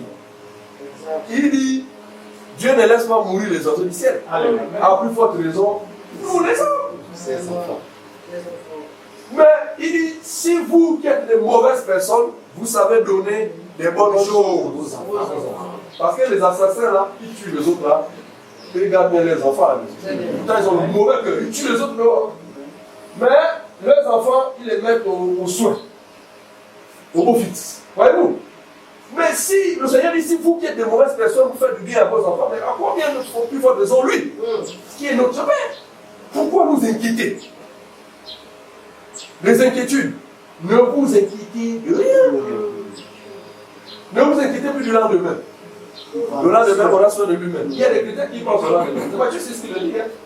C'est-à-dire quand il dort, ah, vraiment, le mois là, vraiment, il n'y a rien, le congélateur, lui, il ne pense ça. Demain, je vais porter quoi? Demain, je vais manger quoi? Voici ce qui anime les pensées. Et c'est une forteresse. C'est-à-dire que lorsque ces pensées-là sont en toi, l'évangile véritable ne peut pas pénétrer. Jamais. Parce que tu as déjà, il y a une forteresse qui est en toi. Cherchez premièrement le royaume et la justice de Dieu. Le royaume et la justice de Dieu, c'est la personne de Jésus, frère. C'est la personne de Jésus. Il n'y a pas une autre personne. C'est Jésus qui a payé le prix fort. C'est Jésus qui a subi, qui a été flagellé, qui a été maltraité, qui a été opprimé pour nos péchés. Il a porté tout ça sur lui. Il a porté ça sur lui. Ça veut dire que le mauvais vêtement, le vêtement de malédiction, le vêtement de condamnation, il a enlevé ce vêtement. Il nous a enlevé le vêtement là, le vêtement noir, ça de maudit, et il a porté lui-même ce vêtement. Et il a enlevé lui-même le vêtement blanc, il nous a fait porter ce vêtement blanc. Amen. Et aujourd'hui, nous sommes des saints. Imaginez-vous. Des saints. Ça va choquer beaucoup de gens aujourd'hui. Parce que lorsque nous disons, nous sommes saints, on va nous regarder. Ah, saints. Non. Les hommes, comme ça là, saints, il y a un problème. Pourquoi? Parce qu'ils vont nous regarder selon la chair. Mais nous ne vivons pas selon la chair. Nous vivons selon l'esprit. Parce que si c'est selon la chair, je vous assure, il n'y a pas une personne qui peut s'en sortir. Personne ne peut s'en sortir sur le plan charnel. Avoir une sanctification 100% au niveau de la chair. Personne. Le nom nous dit dans Romains chapitre 3, à partir du verset 23. Romains chapitre 3, verset 23. Romains chapitre 3 à son verset 23, il est écrit, car tous ont péché et sont privés de la gloire de Dieu. Oui. Et ils sont gratuitement justifiés par sa grâce, par le moyen de la rédemption qui est en Jésus-Christ. Regardez. Tous ont péché et sont privés de la gloire de Dieu. Tous ont péché, donc tous les êtres humains sur la terre. Donc personne ne cherche Dieu. Personne ne fait du bien. Personne ne fait l'œuvre de Dieu avant que le Seigneur ne vienne ici. Tous étaient, je vous assure, égarés.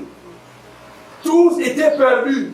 Il n'en est aucun qui fasse le bien, pas même un seul. Mais à cette époque-là, il y avait quand même des gens qui prenaient soin de leur famille. Il y avait des gens qui aidaient les autres. Il y avait des gens qui faisaient du bien à leurs semblables. Mais pourquoi ici, la Bible dit, il n'y avait personne qui fait le bien, pas même un seul, tous sont égarés, tous ont péché. Et sont privés de la gloire de Dieu. Parce que, avant justement que le Seigneur ne vienne, c'était notre situation. Privés, n'est-ce pas, de la vie de Dieu.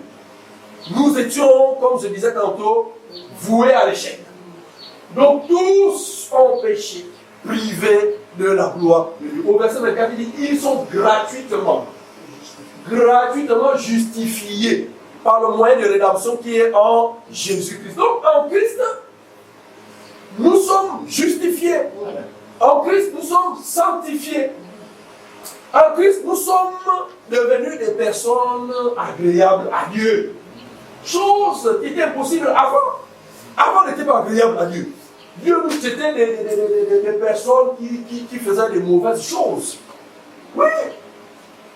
Des personnes qui faisaient des mauvaises choses. Mais en Christ, nous avons été sanctifiés. Donc nous sommes saints. L'Église, c'est l'ensemble des croyants. Donc nous sommes tous, n'est-ce pas, les membres du corps de Christ. Nous avons été sanctifiés. Tu es saint, je suis saint. Est-ce que quelqu'un le croit aujourd'hui? Vous croyez que vous êtes saint? Mais oui, nous sommes saints. Dans la vie d'un saint, bien aimé, il peut plus avoir le cordon ombilical. Pas de lien. Donc il n'y a plus de lien. Il n'y a plus la marmite mystique. La marmite mystique ne peut plus te voir. La marmite mystique ne peut plus t'attacher. Éphésiens chapitre 1 au verset 3. Rapidement, si tu peux le lire. Donc en Jésus-Christ, la marmite mystique est annulée. Nous mettons une croix là-dessus. Chapitre 1 à son verset 3. Oui. Béni soit Dieu, le Père de notre Seigneur Jésus-Christ, Très bien. qui nous a bénis de toutes sortes de bénédictions spirituelles dans les lieux célestes en Christ. Oui. En lui, Dieu nous a élus avant la fondation du monde Très bien. pour que nous soyons saints et irrépréhensibles. Pour que nous soyons saints, bien-aimés. Pour que nous soyons saints et irrépréhensibles. Et quand les gens écoutent ça et voient ça, je vous assure, eux, c'est le tonnerre pour eux. Ils ne comprennent pas ça. Ce n'est pas par nous-mêmes. Si nous sommes saints aujourd'hui, ce n'est pas parce que nous avons fait des efforts pour être saints. Personne ne peut se sanctifier par ses propres efforts. Sur le plan purement charnel, tout le monde est coupable. Nous tous, nous sommes coupables. Mais ce qui fait la particularité dans la vie du croyant, c'est parce qu'il a cru en Jésus-Christ. Donc du coup, il est sanctifié. Il est saint, il est parfait. Il est parfait. Il est parfait. C'est ça l'œuvre de Dieu. L'œuvre de Dieu, c'est voir le Fils en soi. C'est ça faire l'œuvre de Dieu. 1 Corinthiens chapitre 10.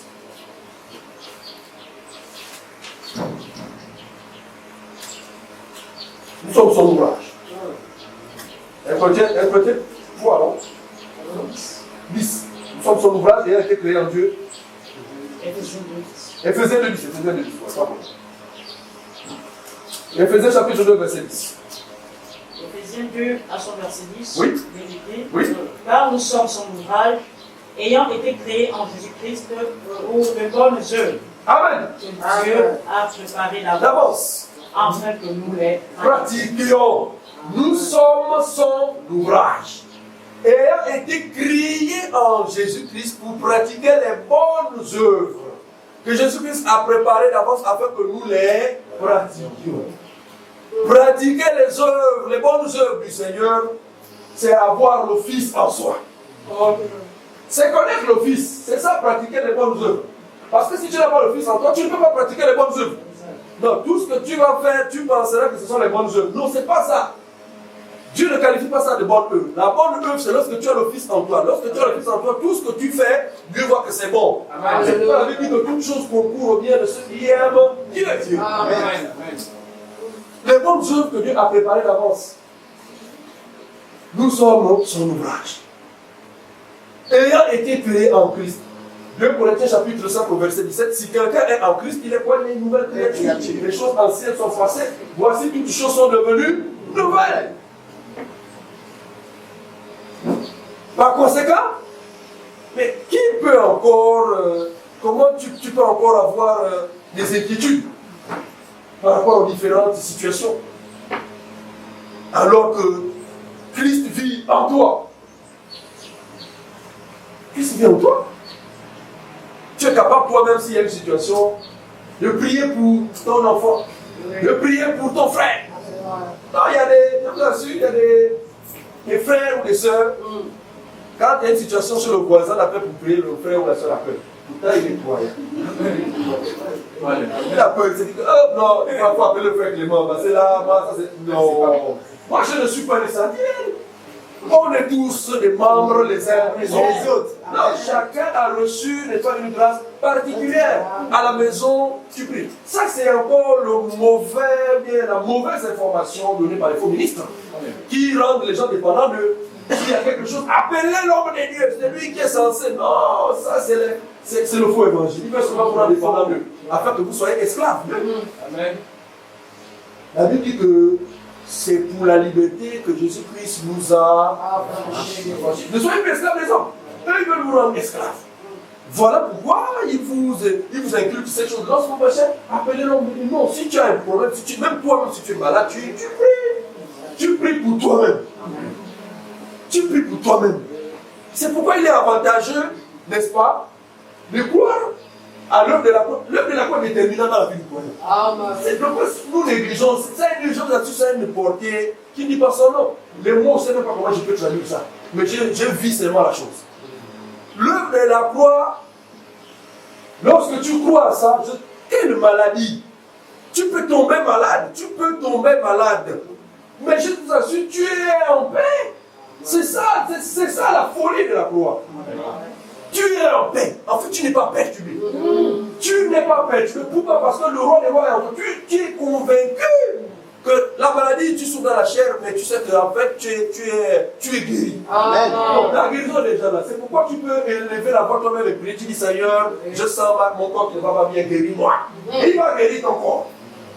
La Bible dit que la prière du juste a une grande efficacité. Non, c'est le juste qui doit prier. Amen. Si tu n'es pas juste, tu vas prier comment?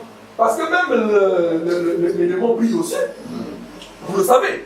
Les démons prient. Ils ont prié le Seigneur. Ils disent, nous te prions Seigneur. Ne nous jette pas là-bas, mais jette-nous là. Ils ont prié Jésus. Les démons aussi prient. Mais le problème, c'est pas ça. En réalité, qui est habilité à prier, c'est le juste. Parce que c'est sa prière qui a une force, qui a une grande portée aux yeux de Dieu. La prière du juste a une grande efficacité. C'est pourquoi tu peux prier pour ton frère. C'est pourquoi tu peux prier pour ta soeur. Prier les uns pour les autres. Voilà. Quelqu'un est malade, mon frère prie. Donc tu as reçu, ça n'est pas peur. Avant que tu as. Il y a une interrogation. Que tu n'as pas cru à la vraie parole. C'est là où tu vas un peu douter. Mais si tu as cru à la vraie parole, que ce soit chez toi à la maison, où que tu te trouves, sache que tu as la présence de Dieu en toi. Par conséquent, si l'Esprit t'amène à ouvrir la bouche à prier pour quelqu'un, prie. Amen. Et le Seigneur va exécuter. Exactement. On a fini avec Éphésiens 2:10. Voilà, donc prenons encore. Oui, prenons aussi Romains chapitre 8. Romains chapitre 8. À partir du premier verset. Romains chapitre 8, à partir du premier verset, oui. page 1140. Oui. Il n'y a donc maintenant aucune condamnation pour ceux qui sont en Jésus-Christ. En effet, la loi de l'esprit de vie en Jésus-Christ m'a affranchi de la loi du péché et de la mort.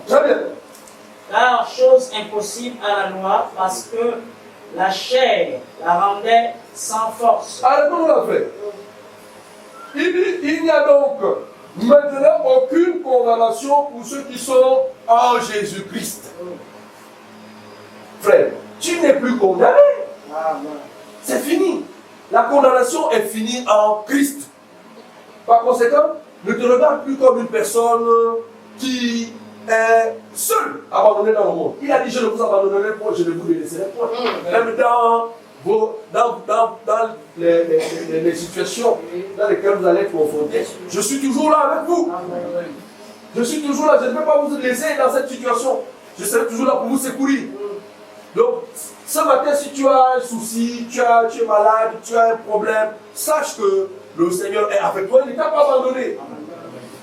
Mais ce que tu dois savoir, c'est de persévérer, persévérer dans la parole de Dieu, dans les enseignements. C'est ça, croire à l'évangile de la foi. C'est se faire enseigner. Se faire enseigner à chaque fois. Parce que lorsqu'on a reçu le Saint-Esprit nous amène être dans la parole de Dieu. Amen. Le Saint-Esprit ne peut pas vous garder dans l'ignorance. Ça, c'est pas le Saint-Esprit. Non, si tu as reçu le Saint-Esprit, forcément, il va t'amener dans la connaissance de la parole de Dieu. Amen. Nous sommes sidérés de voir aujourd'hui. Les gens disent qu'ils ont le Saint-Esprit, mais ils sont ignorants de la parole de Dieu. Ça, c'est quel Saint-Esprit? Le Saint-Esprit vient nous ouvrir les gens, ne nous garde pas dans l'ignorance.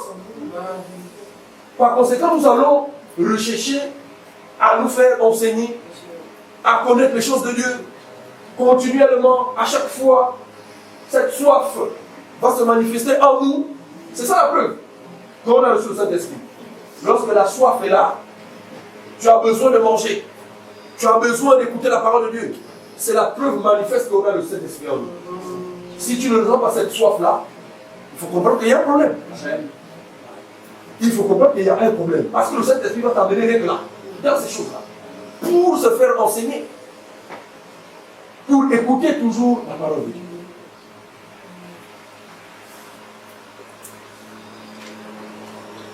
Voilà le rôle du Saint-Esprit. Il vous conduira. C'est le conducteur. C'est lui qui nous amène. Mais nous ne faisons que suivre quoi? C'est grâce. Amen. Amen. Oui, on était là, on a fini. Oui. Dans Le chapitre 8, verset 1. voilà, donc on a pris aussi Galates, non? Galates chapitre 3 au verset 13. Galates 3, verset 13, oui. Christ nous a rachetés de la malédiction de la loi, étant devenu malédiction pour nous, car il est écrit, maudit est quiconque est pendu au bois. Christ nous a rachetés, oui frère. Christ nous a rachetés de la malédiction de la loi, Voilà. étant devenu malédiction pour nous, car il est écrit, maudit est quiconque est pendu au bois. Très bien. Christ nous a rachetés de la malédiction de la loi. Il nous a rachetés de la malédiction de la loi. Étant devenu lui-même quoi? Malédiction. Malédiction. Maintenant aujourd'hui, le Seigneur essaie cette malédiction pour que nous soyons quoi? Bénédiction. Mais, sauf que, quand on nous regarde, nous sommes bénédiction, mais apparemment, on n'a pas de méga church. On n'a pas des immeubles. Mais, et pourtant, le Seigneur nous a bénis. Il dit qu'il s'est fait malédiction pour que nous soyons bénédiction. Or, ici, selon la vision du monde, lorsqu'on est béni, on a des méga church, on a des villas, des immeubles, on a des avions, on a des jets privés. Mais comment nous qui sommes bénis, mais vraiment nous sommes comme on est là des personnes simples. Ça c'est quelle bénédiction? C'est la folie, c'est le tonnerre pour ceux qui nous voient. Ils ne comprennent pas ces choses-là. Ils ne comprennent pas que la bénédiction, ce n'est pas le fait d'avoir les biens matériels. Vous dites que non, c'est la bénédiction que Dieu nous donne. Parce qu'eux, ils comprennent ça comme ça. Donc Dieu, cette malédiction, et nous donnons les bénédictions, ça veut dire qu'on doit être riche, on doit être bien aisé selon la chair. Non, la bénédiction pour le croyant, c'est le fait d'avoir Christ en soi. Nous sommes bénis. Nous sommes des personnes bénies, je vous assure.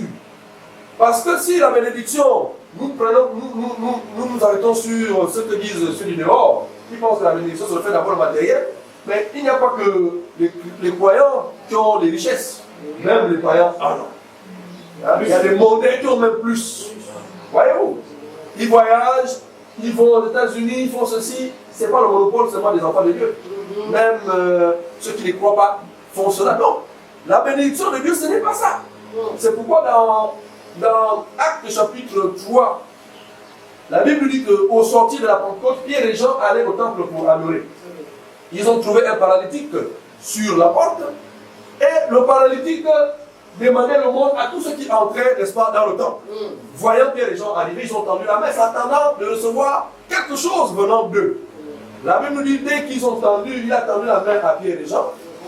Pierre, de même que Jean, ont commencé, n'est-ce pas, par fouiller les poches. La Bible dit qu'il n'avait ni or ni argent. Il dit, je n'ai ni or ni argent. Mais si nous remontons dans Matthieu chapitre 16, là-bas, au verset 13, le Seigneur a appelé ses disciples. Il dit, qu'est-ce que les gens disent de moi? Il dit, les gens disent que tu es Élie. D'autres disent que tu es un des prophètes. D'autres disent que tu es Jean-Baptiste. Il dit, bon, ok, ça c'est la pensée du dehors. Et vous qui êtes avec moi, qui dites-vous que je suis? La Bible dit que Pierre s'est levé. Il dit, tu es le Christ, le Fils du Dieu vivant. Le Seigneur va lui dire, tu es heureux. Dans notre version, c'est tu es béni. Amen. Il dit, tu es heureux, donc tu es béni, Pierre. Parce que ce n'est pas la chair et le sang qui t'ont révélé, mais c'est mon Père qui est dans les cieux. Et moi, je te dis que tu es Pierre et que sur cette pierre, je bâtirai mon église. Donc il dit à Pierre, tu es heureux, tu es béni. Mais c'est le même Pierre qui sort de la Pentecôte, qui est devant le paralytique, il dit, je n'ai ni or ni argent. Mais le Seigneur a déclaré à Pierre là-bas que tu es béni. Mais il est béni, il n'a pas 100 francs pour donner au paralytique qui lui demande. Il dit, je n'ai ni or ni argent. Mais ce que j'ai, il avait quoi, frère? Il sortait de la Pentecôte. Il avait la véritable bénédiction. Il dit, ce que j'ai, je te le donne au nom de Jésus. Lève-toi et marche. La Bible dit que le paralytique s'est levé et bon. Voici la véritable richesse. Donc la richesse, n'est-ce pas, que le monde ici considère comme étant des personnes bénies, nous disons que ça c'est une grâce, parce qu'il fait pleuvoir sur les bons et sur les mauvais. Que ce soit des personnes qui sont gentilles ou des personnes qui ne sont pas gentilles, Dieu fait grâce à qui il veut. N'attribuons pas ça comme étant la bénédiction de Dieu. C'est la bénédiction de Dieu qui a l'Éternel qui a enrichi et elle ne se fait suivre d'aucun chagrin. Mais bien sûr que oui, c'est la bénédiction de l'Éternel qui a enrichi et elle ne se fait suivre d'aucun chagrin. Parce que la bénédiction du monde là, il y a le chagrin. Quand tu perds la voiture, tu peux faire l'accident. C'est le chagrin. Tu peux avoir le travail, tu perds le travail, c'est le chagrin. Mais la bénédiction de l'Éternel, c'est elle qui enrichit, frère. Et il n'y a aucun chagrin. Il n'y a aucun chagrin, frère. Alléluia. Donc, étant justifiés, étant des personnes sanctifiées par la parole, nous sommes en paix avec Dieu. Par conséquent, nous pouvons, n'est-ce pas, prier, nous pouvons être en communion avec Dieu. Nous allons suivre simplement le mouvement de l'esprit et non plus des règlements où les gens, on vous inculque qu'il faut se lever à 2h du matin pour prier, il faut faire ceci pour prier parce que c'est là où, vous savez, les esprits sont en mouvement. Ah. Donc quelqu'un même, à 2h, 3h du matin, quand le sommeil, parce qu'il quelle prière tu fais là? Tu es en train de... Non, ça c'est pas la prière. Non, ça c'est pas la prière. Ça c'est pas la prière. Au contraire, même tu es en abomination à Dieu. Mais oui, la Bible est claire là-dessus. On peut donner l'écriture, Proverbe 28 au verset 9. Proverbe 28 au verset 9. Proverbe chapitre 28 au verset 9. Proverbe 28 au verset 9.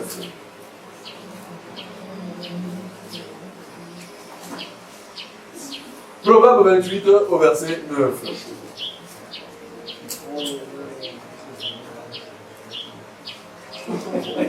Rapidement, s'il vous plaît, rappelez sur le temps. C'est lequel la page? Proverbe 28 au verset 9.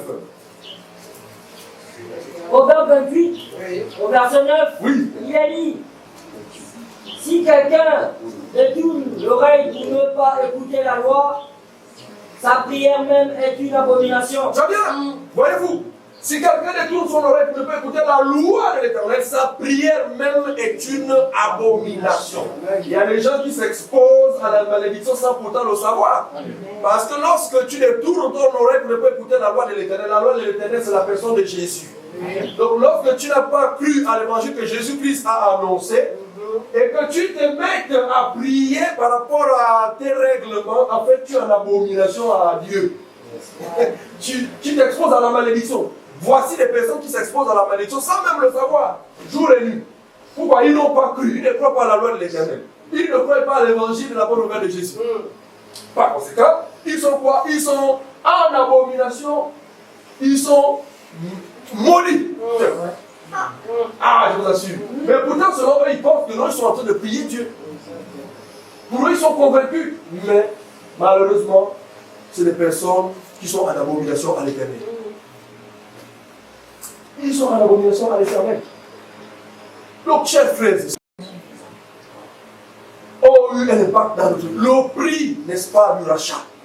Ce prix a été pour nous un salut. À cause du prix que le Seigneur a payé à la croix. Mais si le Seigneur a payé le prix, frère, quel prix qu'on vous demande encore de payer dans vos entreprises, là où les gens, dans ces boutiques ou encore dans ces temples?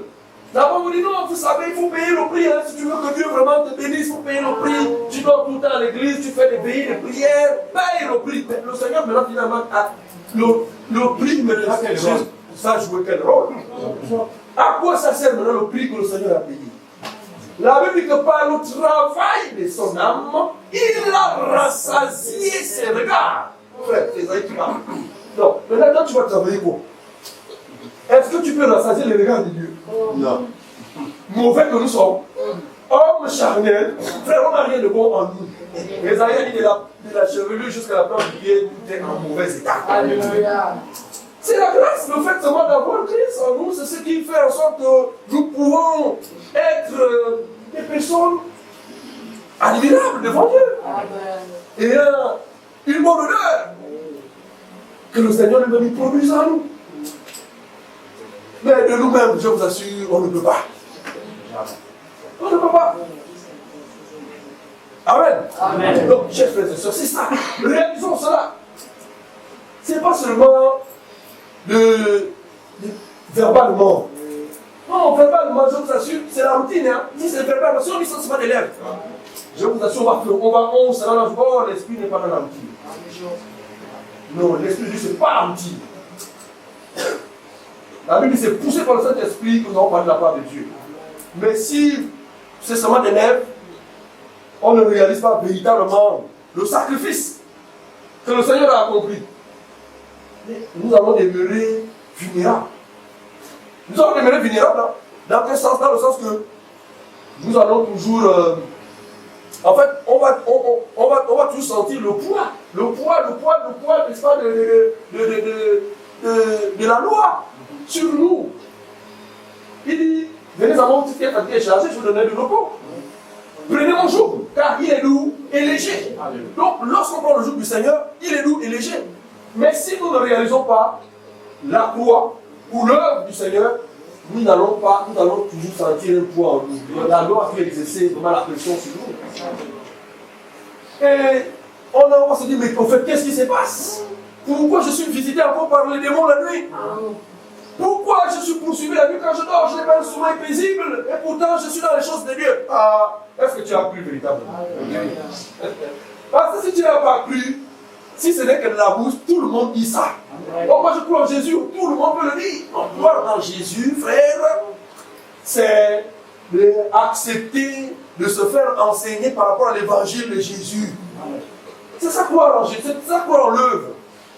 Parce que tu crois en ça, donc tu n'as plus d'autre alternative. Pour toi, ta vie se trouve au pied de la parole. Amen.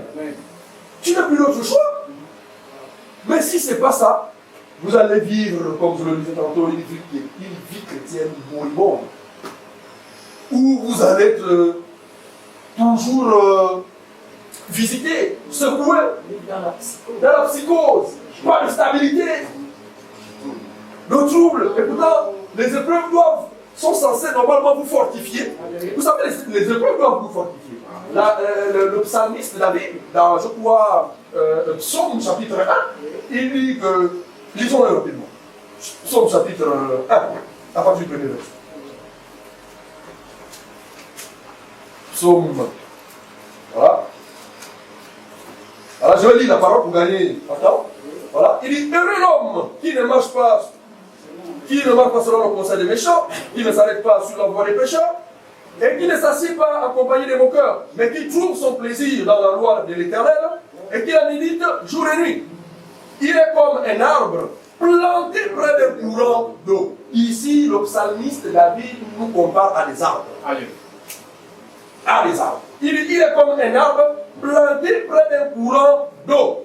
L'eau ici, c'est le type de la parole. Lorsque l'arbre est planté là où il y a l'eau, je vous assure, l'arbre se sent bien. Les racines poussent bien, la sève monte, l'arbre produit.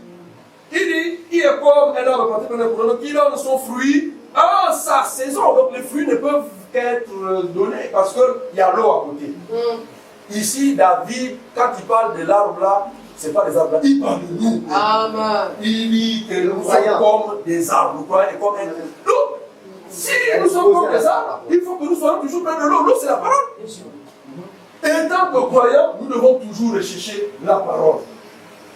Voilà. Prenez pour l'homme qui donne son frère en sa saison, et là le frère ne flétille point. Tout ce qu'il fait le récit, il n'en est pas, n'est-ce pas, ici les méchants, qui sont comme de la paille que le vent dissipe. Alors, l'arbre, qu'est-ce qui fait la solidité de l'arbre? Premièrement, c'est le fait d'être près d'un courant d'eau. Deuxièmement, les vents qui soufflent, qui font basculer l'arbre, n'est-ce pas, de chaque côté. Parce que l'arbre subit les vents. C'est le vent qui fait en sorte que l'arbre puisse être solide.